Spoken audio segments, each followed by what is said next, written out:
Morning everybody, happy Monday, it's Pam Steele here, talking on my usual blog. Hope you all had a fantastic weekend, and I hope you let those positives stay around and limited the negatives in the news and all the various different misery.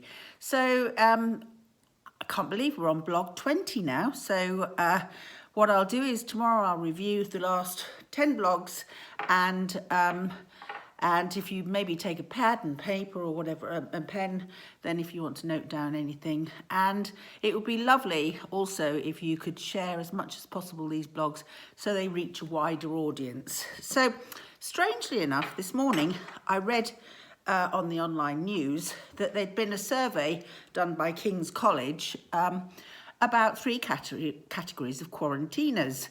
There's the resistors, there's the sufferers and the acceptors. So which one are you? Who knows? Anyway, their research showed that 44% were sufferers, and sadly 2/3 of those are women. And that maybe reflects on why most people who come to counselling are women as well.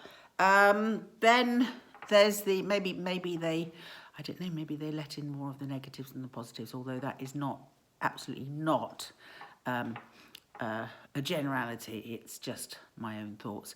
And then, of course, there's 8% of the resistors. Now, they're the 16 to 14-year-olds, which, 16 to 24-year-olds, which sort of don't really believe this is a virus. They don't see why they should be kept in. They're usually the ones who flout the rules.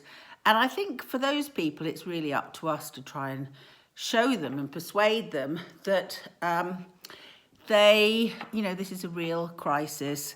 The virus is real. It's killed many, many people. Maybe not their age group so much, but many, many people. And even whilst they flout the rules, they're actually could be spreading the virus to those people who really are vulnerable. So that does leave us with quite a good thought that 48%, that's nearly 50% of us are acceptors, which is brilliant. And that's something that Mo Gordak said that was the most important for a happy life, is to be able to accept the circumstances and think of the positives and what we have out of our life in lockdown.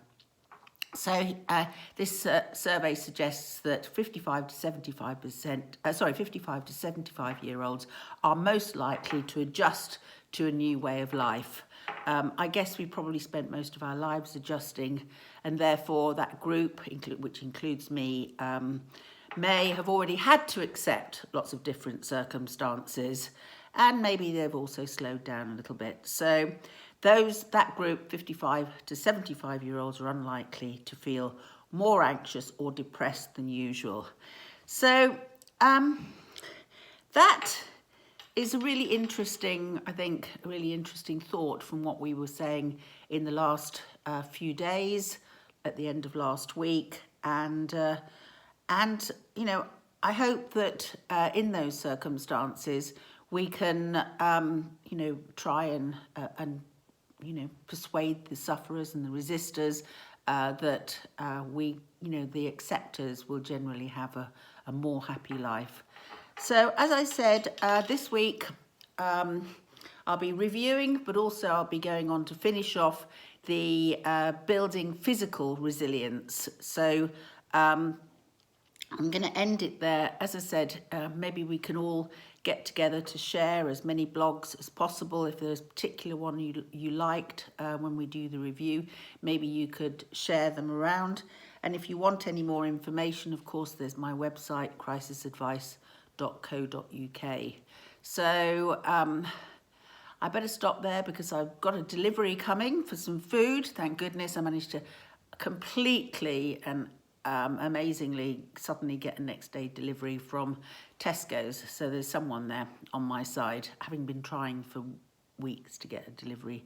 So there you go. And what we do there is we share that between our families, so that whenever anyone gets a delivery, we have certain things delivered for each of us. There was also one other thing, and that was that I also saw in the online news that that Tom, you know, the old guy, Tom, who did that walk and collected, I think he's collected amazingly over 29 million. So this week he's going to have a post stamp, not the stamp, but the postmark on his behalf because it's his 100th birthday.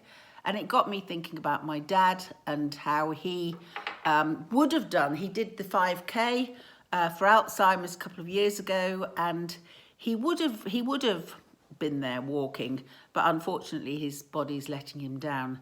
So like I did, maybe think about this week donating to Tom's Just Giving page, which does benefit the NHS, and let's all get going and have a wonderful day. I don't know what's happened to the sun, but it's supposed to be out for today at least, and then I think it might be raining. But have a brilliant day, all of you, and see you tomorrow. Bye.